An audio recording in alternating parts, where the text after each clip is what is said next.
अस्सलामुअलैकुम जी, मैं हूं इंजीनियर यासिर सिद्दीकी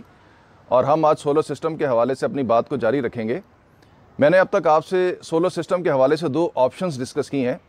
पहली ऑप्शन ये थी कि आप सोलर MPPT चार्ज कंट्रोलर लगा सकते हैं, जो कि आपके घर के UPS को इन्वर्टर में तब्दील कर देगा, हाइब्रिड इन्वर्टर में, और उससे आप अपना लोड चला सकते हैं। तो कॉस्ट वाइज ये सबसे लोएस्ट लेवल पे आता है। दूसरी ऑप्शन जो मैंने आपसे डिस्कस की थी वो इन्वर्टर था, जो कि लोड शेयरिंग के साथ आप उसको अपने घर में लगा सकते हैं, यानी कि कुछ आप पैनल्स लगा लें और उनके साथ आप एक इन्वर्टर लगा लें जो कि लोकली तैयार हो रहे हैं, और उनके साथ लोड शेयरिंग भी हो सकती है। तो डे टाइम में, यानी कि दिन के औकात में, जबकि सूरज की रेडिएशन, सोलर रेडिएशन आपको अवेलेबल है, तो आप अपना लोड बड़ी सहूलत से उस इन्वर्टर पर चला सकते हैं। आज हम तीसरी ऑप्शन पे बात करेंगे, जो कि कॉस्ट वाइज ज़रा थोड़ी सी ऊपर के लेवल पे आती है,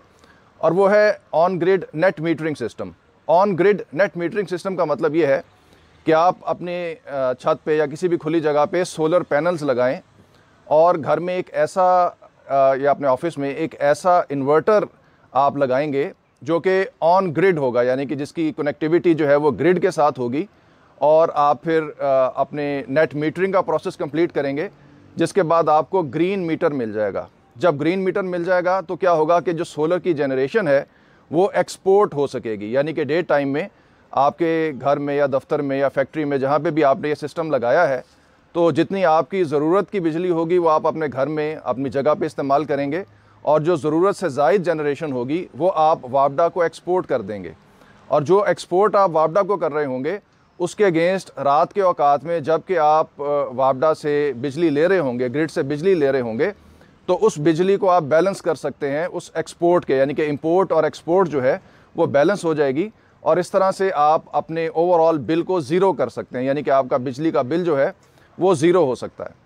अच्छा, अब ऑन ग्रिड सिस्टम में चूँकि कॉस्ट इसकी ज़्यादा होती है, इसमें आपको लाजमी तौर पे अर्थिंग, बोरिंग, लाइटनिंग अरेस्टर लगाना पड़ता है, इसी तरह आपको नेट मीटरिंग के प्रोसेस से गुजरना पड़ता है, तो कॉस्ट इसकी ज़्यादा होती है। लेकिन इसकी जो डाउन साइड है वो ये है कि अगर लोड शेडिंग हो जाए तो आपका ऑन ग्रिड इन्वर्टर जो है वो बंद हो जाता है।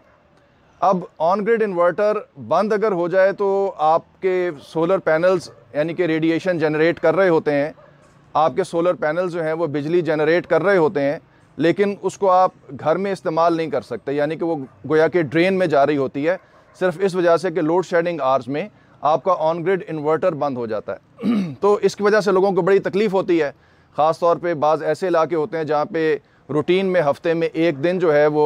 7-8 घंटे लाइट नहीं आती, तो उन लोगों को बड़ी तशवीश होती है। या गर्मी के मौसम में बाज़ औक़ात लोड शेडिंग आपकी बढ़ जाती है, तो आपकी सारी चीज़ें बंद हो जाती हैं। तो इस मसले का भी एक हल मौजूद है, और वो हल ही होता है कि एक बाईपास लाइन, यानी कि एक ऐसी बाईपास लाइन लगा दी जाती है कि जिसमें बिजली के जाने के औकात में जब लोड शेडिंग हो जाए तो आपकी जो सोलर की जनरेशन है वो एक दूसरे मुतबादल इन्वर्टर के थ्रू आपका लोड चलाती रहती है, और उसकी कॉस्ट भी कोई बहुत ज़्यादा नहीं होती। गोया कि ये वही ऑप्शन है जो कि दूसरे नंबर पे मैंने आपसे डिस्कस की थी, कि जहाँ पे आप एक ऐसा इन्वर्टर लगा सकते हैं जो कि डायरेक्टली सोलर की जनरेशन को,